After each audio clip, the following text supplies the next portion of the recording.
Hey my friends, thanks again for tapping into another episode of Behind the Walls with your girl Anna B. Welcome to all of our new friends and thank you for the continued support to all of those that's been here. Shout out to our friends who made a request for this video. Let's get into it. Women Serving Life in Florida, Part 2. The witness may be seated. Please raise your right hand. Do you swear or affirm the testimony you're about to give will be the truth? I do. You may take your seat. Please speak loudly and clearly. Yes, Your Honor.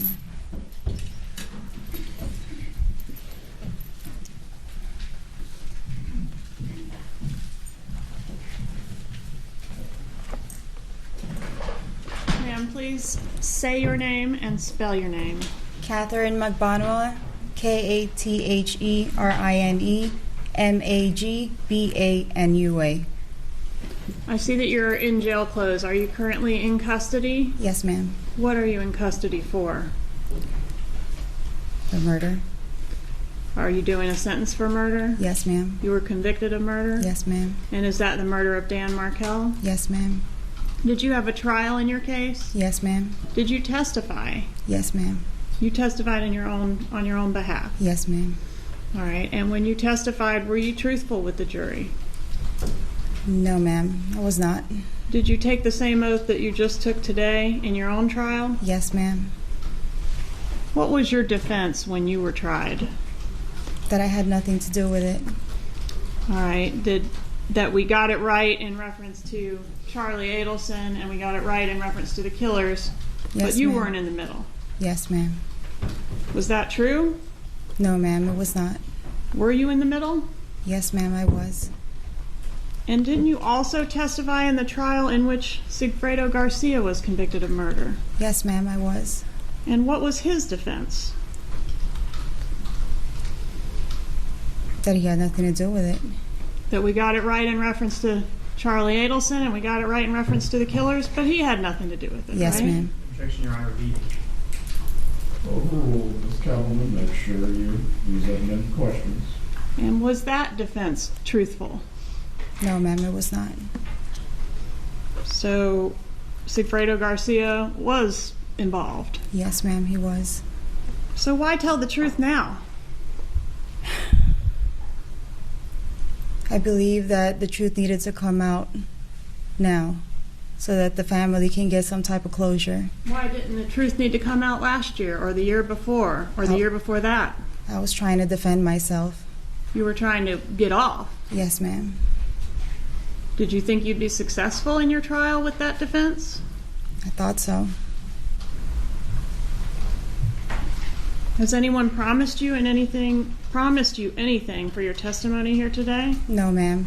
Weren't you originally offered immunity for cooperation in this case? Yes, ma'am, I was. But you didn't take us up on that No, ma'am, I didn't. because you thought you could get off completely. Yes, Right. ma'am. And now you're doing a life sentence. Yes, ma'am, I am. Did Charlie Adelson threaten to harm you if you told the truth? No, ma'am, he didn't threaten me.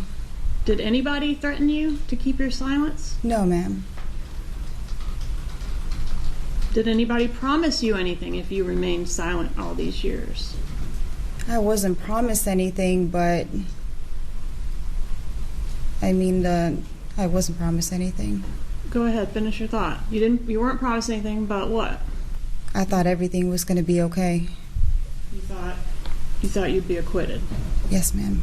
She was offered immunity, pretty much a get out of jail free card, and turned it down. Sat in jail for 3 years before being tried jointly with her baby father, Sigfredo Garcia, for the murder of Daniel Markel, a successful father who neither of them knew.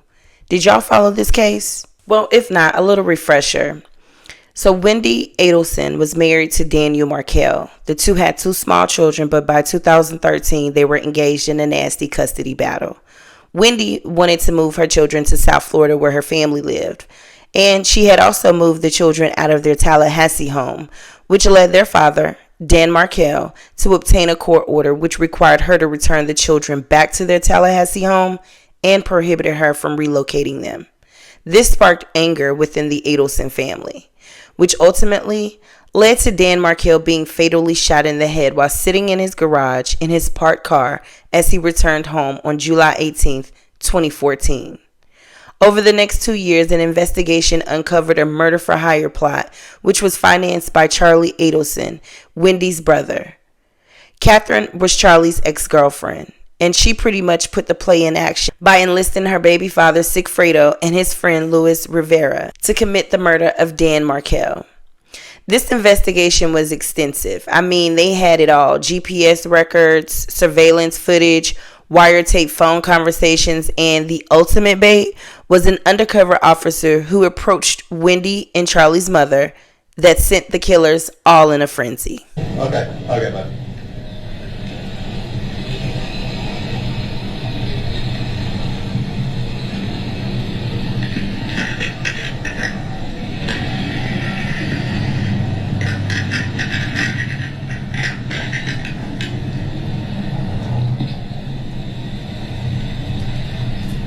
Excuse me, Mrs. Adelson? How you doing? Just want to give you this. Listen. You're scared. No, don't be scared. Listen, just want to let you know that we know that your family has been taking care of Katie and her friend Luco for quite some time after your problem up north has been resolved. And I want to let you know that my brother, he's incarcerated. He helped your family with this problem you guys had up north. And we want to make sure that he's going through some rough times. We want to make sure that you take care of what he's going through, the way you're taking care of Katie and Tuco. Well, this will explain it. Thank you.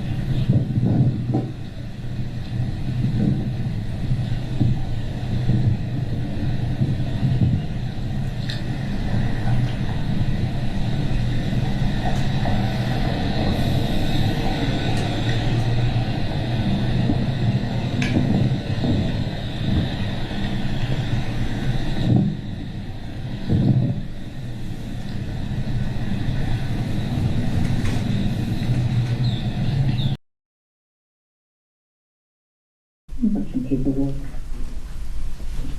hand delivered to me. You're being sued?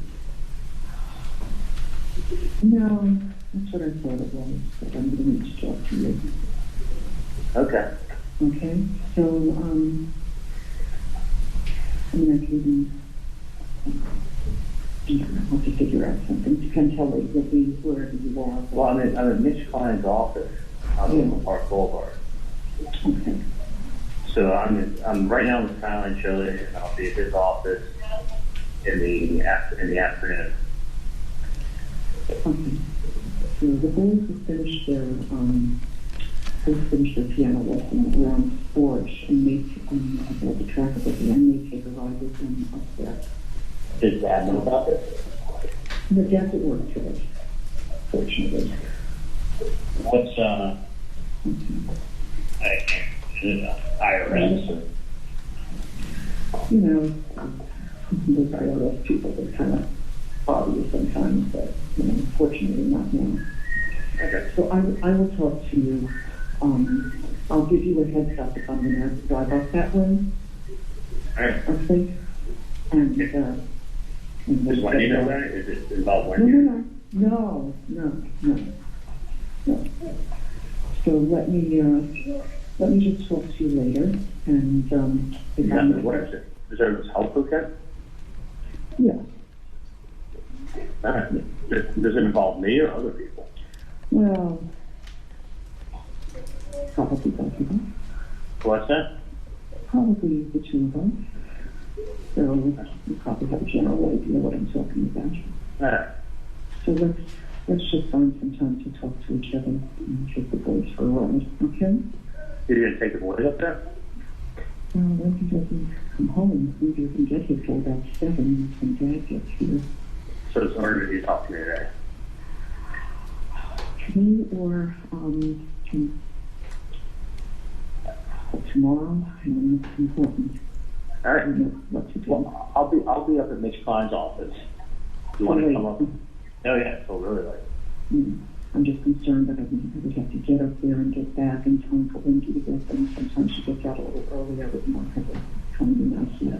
Can I ask you a question? Who's the paperwork sent from? I see them, that's great. It was something that came hand to me as I exited the building today. And was it anonymous or? Oh no, it's not anonymous. It's not anonymous.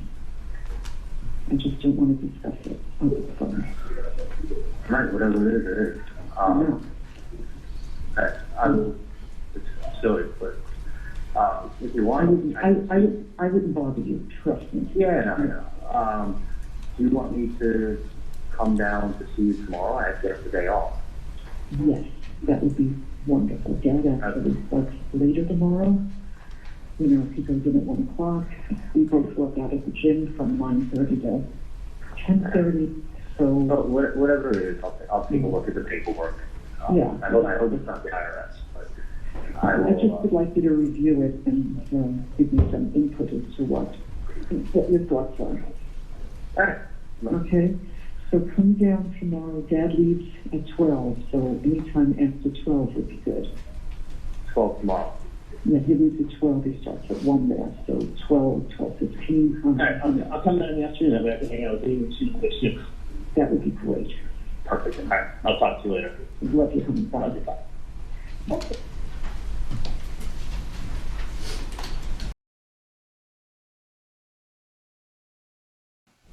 Thank you, Judge. The next call is BB.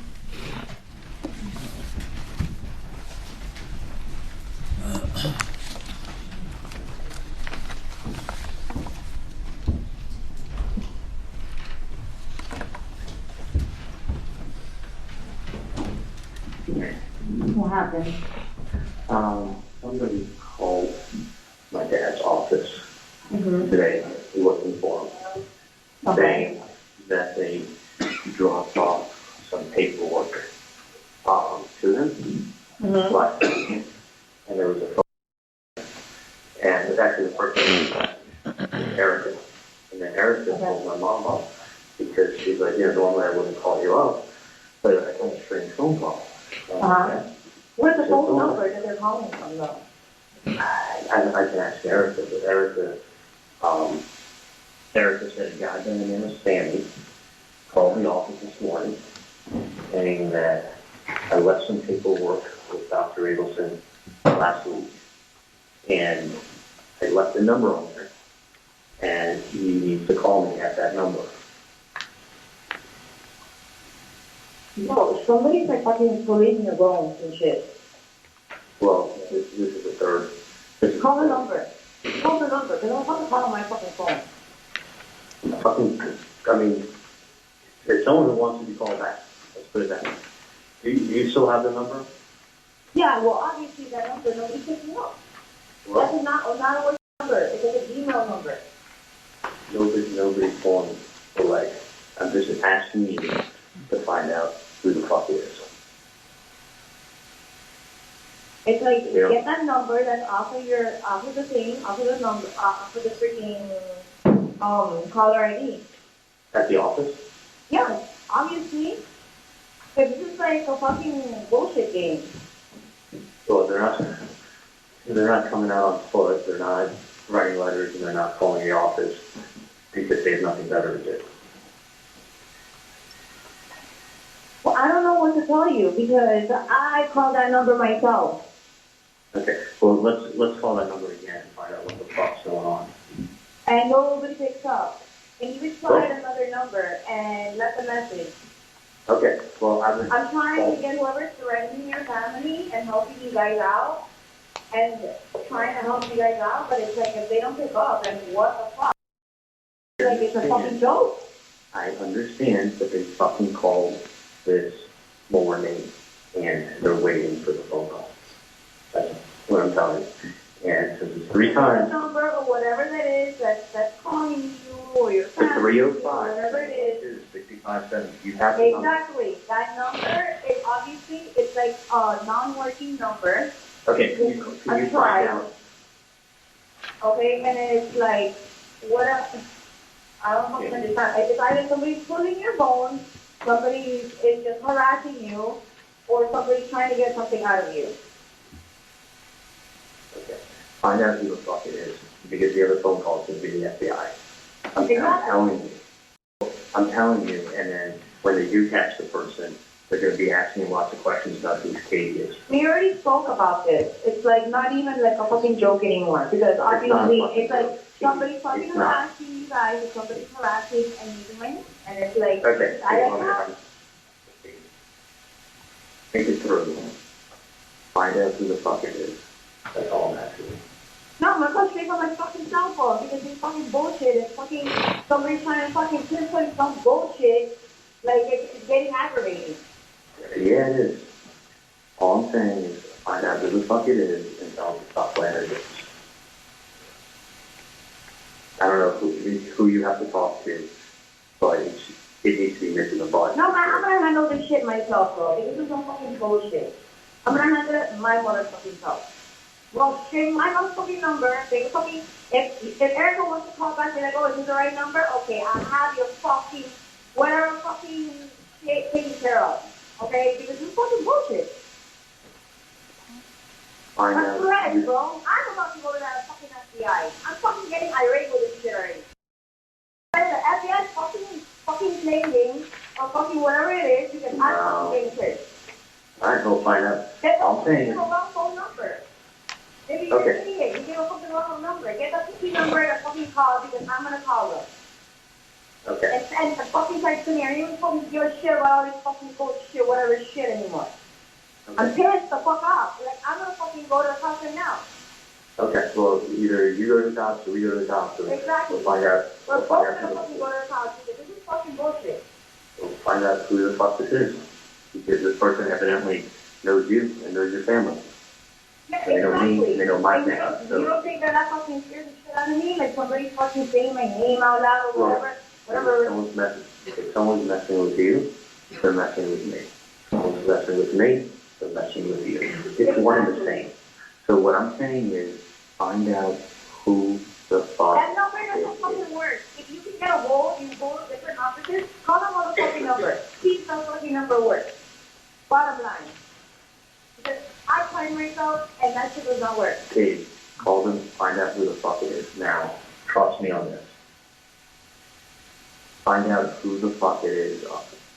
Get the number, listen to me, and get the number and something wrong with this game, because there were other people. I'm gonna call your parents to go fucking FBI. We're all fucking doing this shit and fucking go and fucking report whoever's around you. That's it. Okay, I gotta get back to it. You have the number I gave you the other day. I have the fucking number. And I okay, told good. you. Call it. Listen, I called the number. This is not a working number. Good. Get the number that calls your fucking office. Okay. Listen to me for once.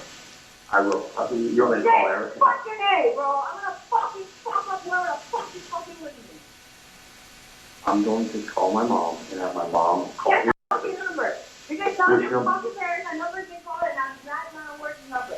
It's either somebody's playing you, somebody's tapping into some shit, and somebody's just trying to fucking aggravate somebody. Okay, let me aggravated. Do you want me to have Erica go on the caller ID and look to see what number that was that called? Number. Obviously, you're calling from somewhere else, and it's not the same number that you say. How about you call and find that out? Okay, do me a favor. Try that number I gave you the other day, and I'm going to call my mom and tell her to call Erica and ask her to look it up on the caller ID. Okay? But call. Whatever it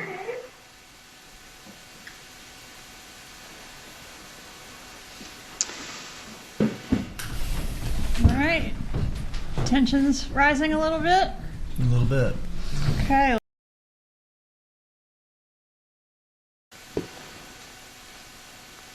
Yeah.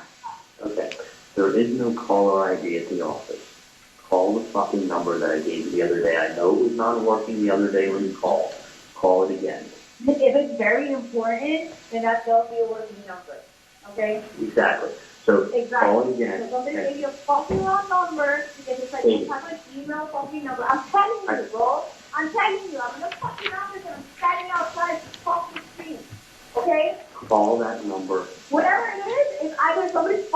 family fucking with my family fucking setting somebody up. Okay. And I don't think that fucking day. And you know what? You're thinking. You're not thinking. You're not thinking. Okay, what do you want me to do? You want to call my fucking phone? What's that? You want to call for my fucking phone? I don't care where you call from. I'm just saying. Exactly. Oh my God, bro.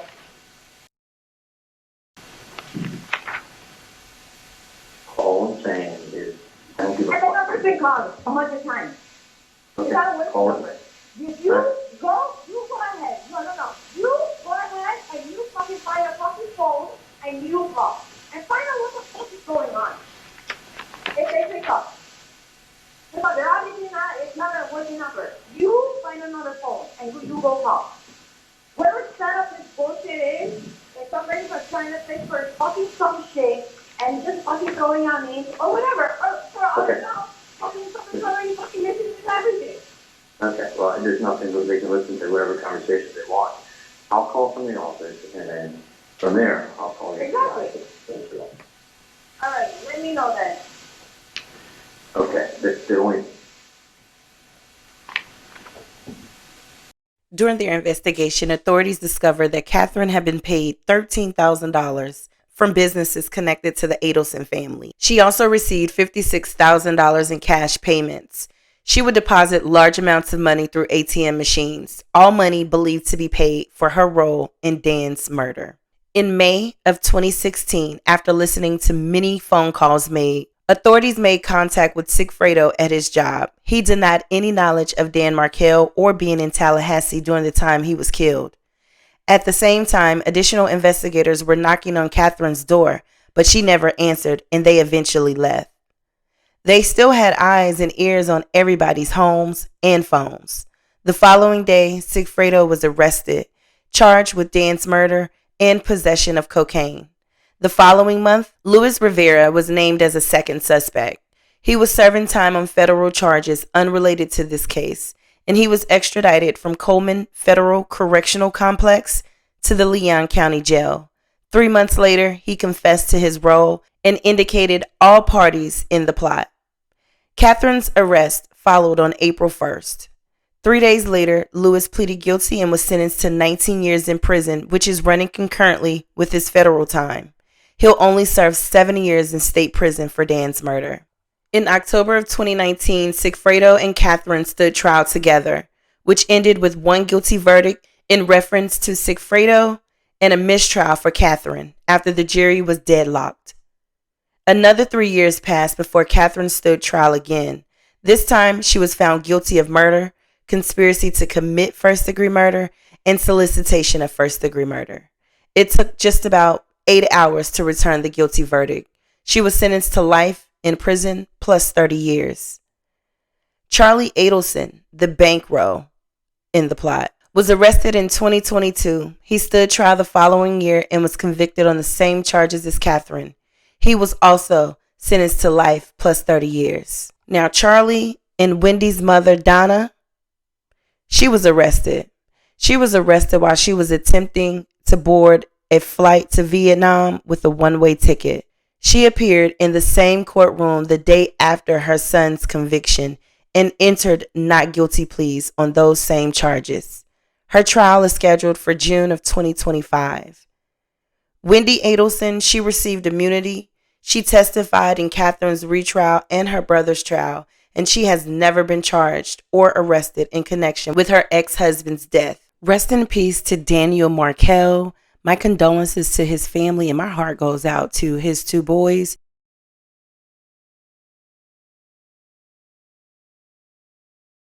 I don't have a very good memory. Well, I think at this point you're probably gonna surprise yourself because you just want out of this situation. So you're hopefully gonna tell me the truth about everything. Okay? So I'm gonna start off with, what's your first name? Angela. And your last name? Stoldt. He's been my neighbor for years. We've been friends. Him and my husband are like best friends. Okay. We hang out all the time. Do you know Jimmy's last name? Schaefer. I've always just wanted to help him. Right. I tried to get his financial situation straightened out, but he's always stealing money from somebody and needing money for this, that, and the other. And Is he an addict? That you know of? not that I know of, but he does all sorts of stuff. So as far as he knows right now, you owe him $150. No, he owes me How does he owe you? because that bank account's in my name. Yeah, but he's obviously coming back to get the money, so really he doesn't think that that's for you.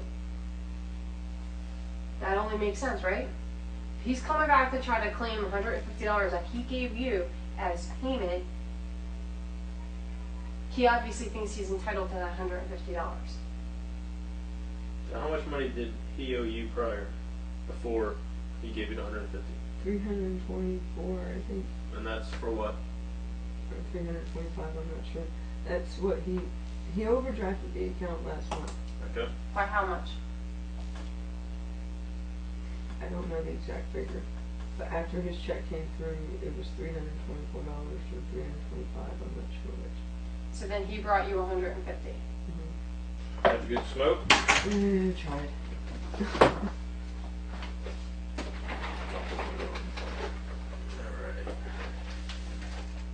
After talking to everybody, just got off the phone with somebody. Are you sure you talked to him after the day he was reported missing? Because I have a feeling Jimmy's dead. No. The information I just got. Let's be honest with each other. Have you spoken with him? Only what I've told you. Did you really talk to him? You sure about that? Is Jimmy dead? I hope not. Do you think Jimmy's dead? No. Why wouldn't you think Jimmy's dead? Give me a reason why you don't think he's dead.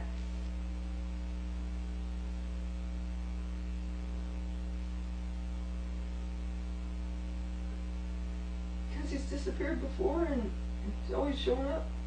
It's easier to remember the truth than it is a lie. I know, So if you're holding something back, now's the time to tell us. Do you like us bothering you every day? No, I don't. Would you rather us not be around you every day? You know how easy it is to stop that, right? I wish. All we need to do is find Jimmy.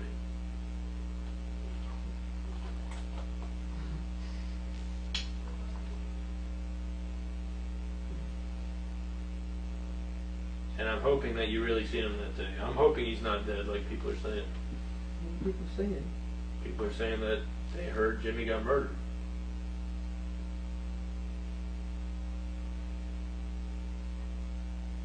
And if Jimmy got murdered, and you're not telling us where he is, you can be held accountable because you seen him. You seen him last. But I haven't. Not as the person who murdered him, but it could be principal there. And according to you, you were the person who seen him last. From the last information we had.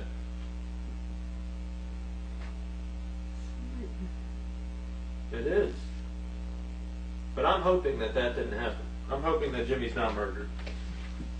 That's my hope. And my hope is that we find this guy and he's okay. That's what I'm hoping for. That was Angela's first interrogation in the disappearance of Jimmy, her neighbor, whose real name was James Schaefer. He was 36 years old and lived across the street from Angela on Horseshoe Terrace in Deltona, Florida. The two had a platonic relationship. Angela was a divorced mother of two, and she had agreed to be the payee on James's Social Security disability benefits. On April 4th, 2013, James's father, who lived in Philadelphia, called the Volusia County Sheriff's Office to report that his son had not been heard from since April 1st, which was very unusual. His father informed the sheriff that James's live-in girlfriend had not seen him alive since April 2nd when James left for work. deputies made contact with his girlfriend. She reiterated that she had not seen James since his departure for work with the limousine company. She reported that he had a route scheduled that would take him to the Tampa area and back. She also shared that she had gotten a text message from James's cell phone saying something to the effect of him having to hide out from someone, but that he was okay.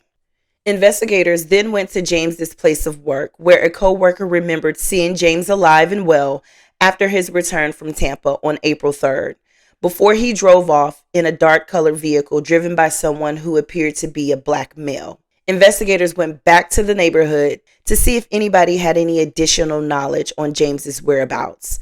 That's when they made contact with Angela. Angela confirmed that she was the payee on James's Social Security disability benefits, which deposited into a banking account they both had access to. She said the last time that she spoke to James was the early hours of April 3rd, when James called her wanting to meet. They did meet.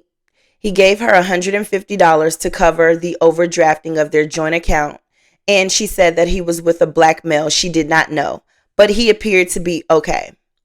The investigation continued for weeks until, on April 21st, deputies responded to a home on Travis Drive, also in Deltona, in reference to a suicidal individual.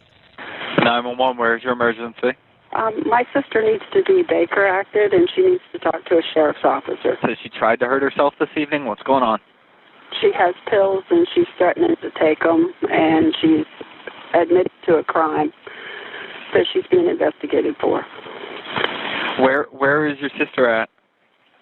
She's in the house hugging her kids goodbye. Why is she hugging her kids goodbye? Because she came to the house and she told my parents that she committed a crime and that she's being investigated for it. She says it was self-defense, but I don't know. I don't know what the situation is. I told her I didn't want to hear it anymore. I walked out of the house with telephone. So. Angela was taken to the Volusia County Sheriff's District Office. When investigators attempted to speak with her, she declined and invoked her right to have an attorney present. She was then taken to a mental health facility for an evaluation.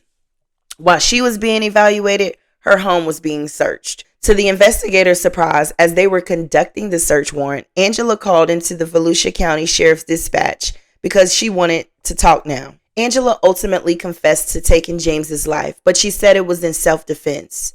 The two ended up at Osteen Cemetery, where they got into a fight over a $4,000 loan request from James. She said he told her if he didn't receive the money, he would kill her. Angela claims that James came at her, scaring her, but never hitting her, and she snapped. She stabbed James. She took an ice pick from her backseat and plunged it into one of James's eyes. But that did not disable him. So she took a cord and then strangled James. She drove James's body back to her home, where she dismembered him the next day. Her plan to cook and burn his body parts to get rid of the evidence did not work. That's when she told her son that she had a rotting deer that she needed to get rid of. So she and her two children rode around disposing of bags which held James's body parts. Over the next few days, Angela continued to hide evidence, burying James's cell phone and his driver's license in parks, throwing the pots and pans in dumpsters, and tossing the rug from her car into a lake. James's buried cell phone and ID were eventually recovered, as well as human remains that were confirmed to be James's. Only 56 of James's 206 bones were recovered. Police never found his head or his torso. On December 2nd, 2014, Angela's trial began. She took the stand and continued to claim self-defense.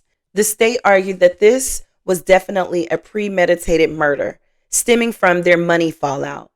They presented evidence that she not only made purchases for items in anticipation of James's murder, but also had drugged James before committing the murder.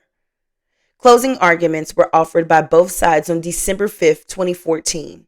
The jury started deliberations at 12:15 p.m.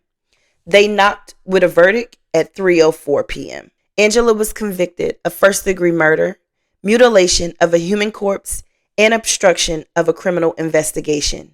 She was sentenced to life in prison without parole as required by the charge of first-degree murder, and an additional 20 years were handed down on the 2 additional charges. Articles say she showed no remorse when the verdict was read or when the bailiff cuffed her.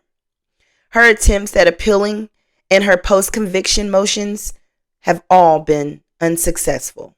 Rest in peace to James Schaefer.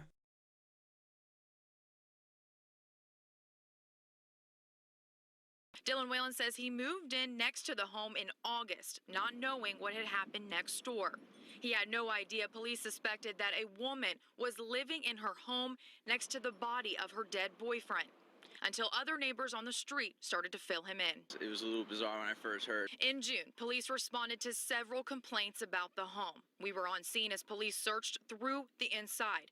They found a decomposing body, windows covered with sheets and plastic to conceal the smell. Police say they also spotted a large amount of cleaners, air fresheners, all to mask the strong odor. Investigators say 41-year-old Tammy Connor shot and killed her married boyfriend Ronald Trotter.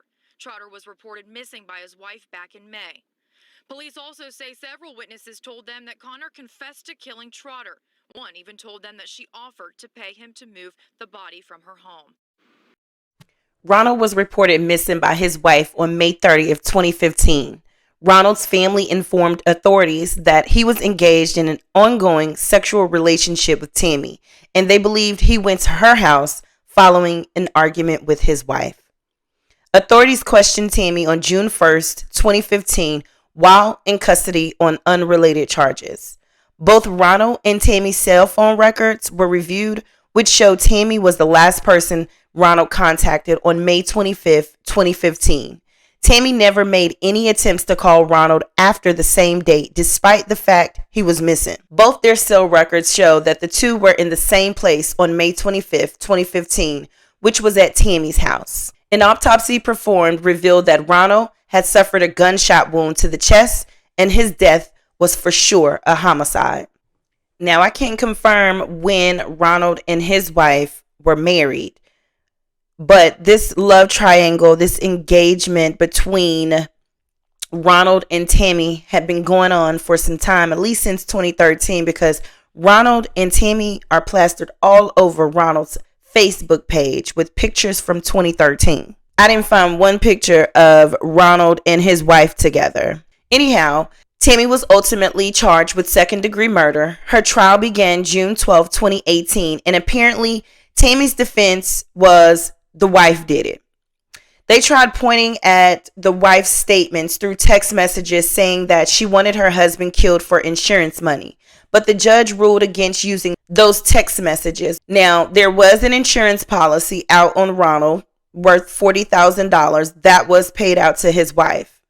They also tried pointing at the fact that Tammy's house was burned after she was arrested, suggesting that 1, she was not the killer, and 2, the real killer burnt the house up to get rid of evidence.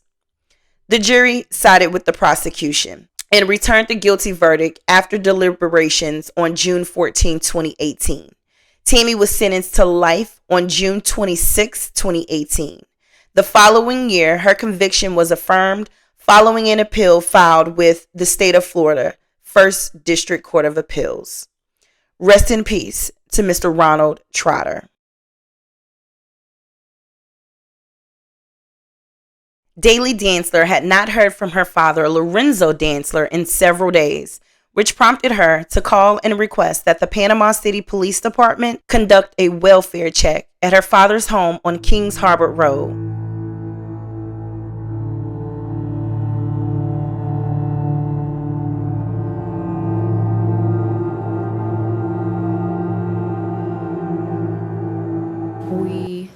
I walked around the house with the police, and we looked in the back door into the room with the wooden panels, the living room, and there were clothes stacked up about 4 feet high, and they asked me if that was normal. And I said no. This body cam footage shows Panama City police entering the house. They found the victim's body under a pile of linens. When searching upstairs, officers say they found Angela in bed. After not responding to our commands. At that time, I transitioned from my firearm to a less lethal option, which was a taser. Officer Nelson maintained his firearm as lethal cover. Okay, so as I approached, it looked like there was a bedspread or a blanket that was over her body, and I slowly removed it. The police sergeant said Angela then reached for a firearm. She was tased and taken into custody. Angela was treated at a hospital before being booked into jail for an attempted overdose on Tylenol. The home was searched and processed later that evening. It was determined that Lorenzo had been shot in the head from close range.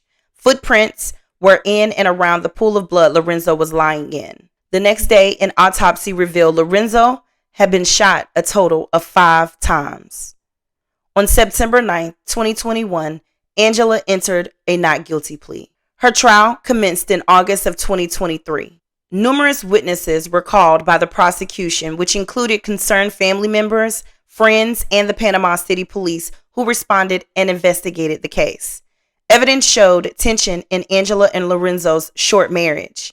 They met online and were quickly married in August of 2019. Lorenzo's wife of more than 35 years passed away in April of 2019. Prosecutor Peter Overstreet said Angela's jealous and controlling nature was a shock for Lorenzo, a man that had been married for more than 35 years to a woman he loved.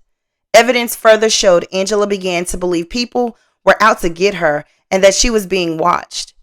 About a month before the murder, during a trip to Tennessee, Angela was accused of assaulting Lorenzo and admitted to taking his identification and credit cards, leaving him stranded. On the day of the murder, which is believed to be on July 12th, Angela disabled Ring cameras in the home. Here is from July 11th of the exterior of the house. Investigators say there was no video found past that date. Investigators said Angela approached Lorenzo while he was sitting in a chair and fired multiple shots from a 9mm pistol. She left but returned with a .38 caliber revolver. By this time, Lorenzo had crawled to the laundry room trying to get away, but his legs were not working. Angela then fired additional shots, including the contact wound to his head as she stood over him. After her cover-up attempt, she sent a text message from Lorenzo's phone to his office saying he would not be into work because Angela's father had a heart attack, which was not true. She sent a text from her phone canceling a cleaning service saying she was out of town, which was also not true. She remained in the home for 2 days with Lorenzo's body. Angela and her defense team tried convincing the jurors that Angela did not kill her husband with premeditation. She took to the stand in her defense, claiming that she had been abused throughout the relationship and Lorenzo would grab guns and threaten her. And I'd call him out on it. And like when I was going shopping or something, and he was coming up and checking on me, and I said, "What are you doing here?" He said, "I'm looking for you." And I'm like, "Why?" He said, "I was just seeing what you're doing." I was like, "I told you, it's going shopping." And he'd get mad and we'd kind of fuss a little bit, but he's like, "Just wait till you get home and we'll talk." And I'd say, "Wait till we get home too, till we'll talk." And then he'd get mad. Did he talk, or what did he do when you got home? Well, he'd usually go home and drink, and then he'd get mad and start grabbing me, because I'd say, "Why did you do that?" Did he ever hit you? Yeah, he's hit me many a times. Okay. Did that abuse, physical abuse, continue throughout your marriage? It did. Now, the Bay County jury didn't buy it. They took less than 2 hours to find her guilty of first-degree murder. She was sentenced at 58 years old to life in prison and does not have the option of parole.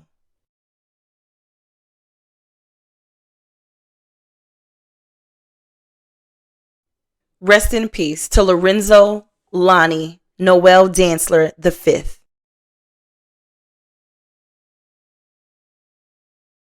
Rebecca Falcon was 15 years old when she decided she wanted to shoot a cab driver in the head for the thrill of it.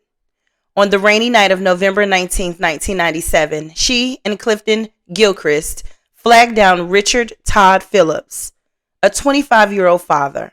Rebecca gets into the driver's side back seat while Clifton enters from the passenger back side. Rebecca puts the gun to Richard's head and shoots him from close range. Clifton runs from the scene immediately. Rebecca does the same, but she is spotted by a passerby on his way home who also notices the taxi cab in the middle of the street. The driver attempts to help Richard, but noticed his condition was really bad. He ran home, which was only 2 houses down, and gets his father, who uses the intercom in the taxi to let dispatch know that Richard had been hurt. Police arrive. Richard is taken to a nearby hospital where he is rushed into surgery. He lived for 6 days on a ventilator, not aware of what was going on around him or what happened to him. Clifton's fingerprints were pulled from the taxi, but Rebecca's were not. Police learned that Richard's last fare was a male and female. With this information, Clifton was arrested, and Rebecca was too, about 19 days after the shooting. Clifton was actually released, but then rearrested after he and Rebecca were indicted in December of 97.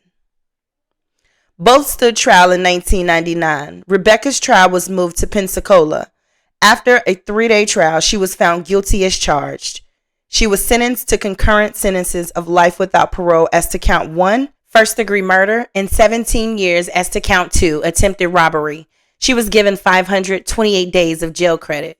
In 2001, the appellate court affirmed her conviction and sentence. October 22, 2012, Rebecca filed a motion for post-conviction relief under Miller v. Alabama.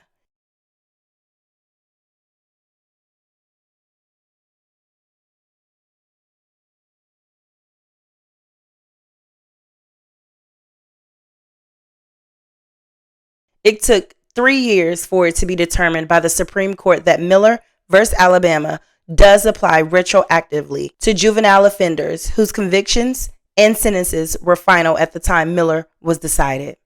She was granted a resentencing hearing in 2015. It was another 5 years before she would actually have the resentencing hearing, which was conducted on March 2nd and 3rd of 2020. State Supreme Court case is giving Falcon a new sentence. On Monday in court, her family members explained the type of life Falcon was dealt. Falcon moved to Panama City from Kansas in '97.